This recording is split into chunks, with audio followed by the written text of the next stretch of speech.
In other news, now we knew that the National Security Agency wasn't the only government agency keeping piles and piles of phone data on its subscribers.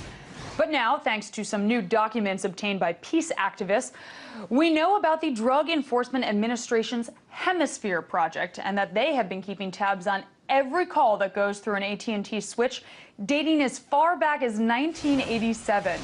Now, that database goes even further than the NSA records, and unlike the NSA, AT&T's data includes location information.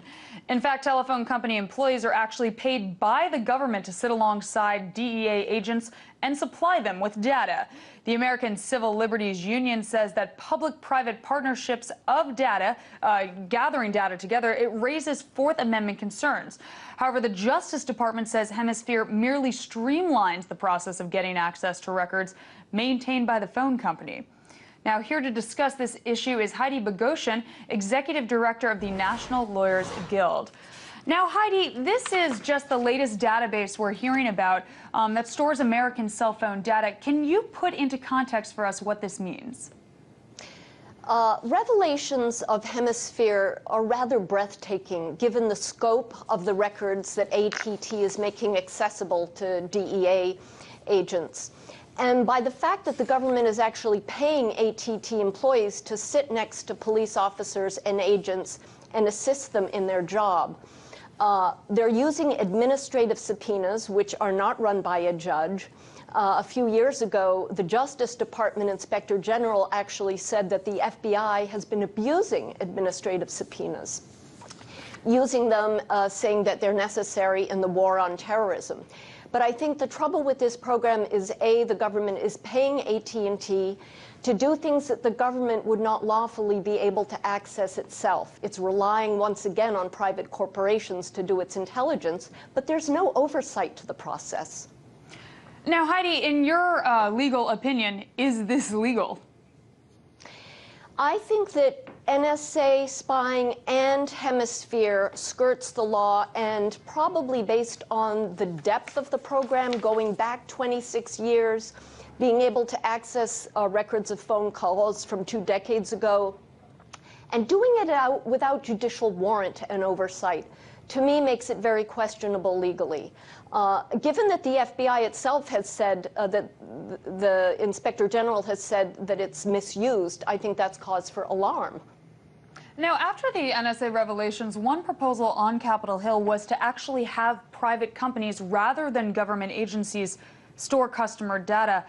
How does the discovery of this Hemisphere project kind of complicate that solution?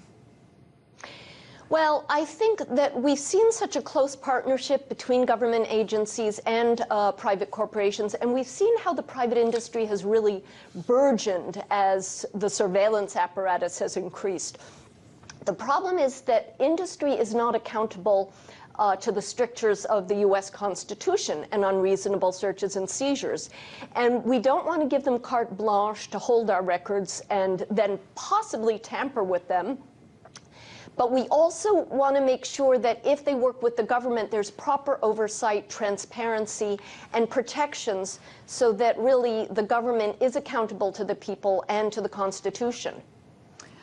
Now, Heidi, Reuters, they came out with a report showing that the DEA was using American citizen data from databases like this and then obscuring the trail of evidence during a trial, of the trail of where they actually got that data. Does that conflict with a person's right to a free and fair trial? Most definitely.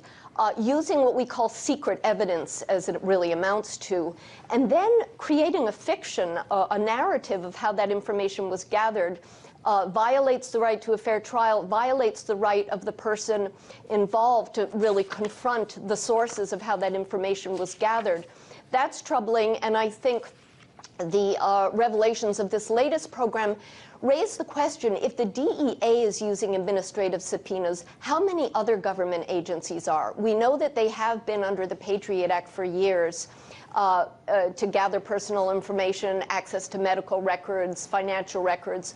I think we're seeing day by day more of the iceberg being exposed. Now, Heidi, everyone knows that cell phones, they've just become an integral part of our lives. How can we as citizens protect our own privacy while using a cell phone? Well, if you're concerned about location privacy, then if you have the kind of cell phone that you can remove the battery from, some people do that. They also have been said to be able to listen in, so if you care about your privacy when you're having a talk at a cafe, just take out that battery. I think the lesson people are learning is that if you really want to keep something private, you have to have an in-person conversation, not on cell phone, not on computer, and just be aware that virtually every transaction you make is being gathered, collected, sold to third parties, and then accessed in the future, which is troublesome. Well, thank you, Heidi. That was Heidi Bogosian, Executive Director of the National Lawyers Guild. Thank you for your input. Thank you.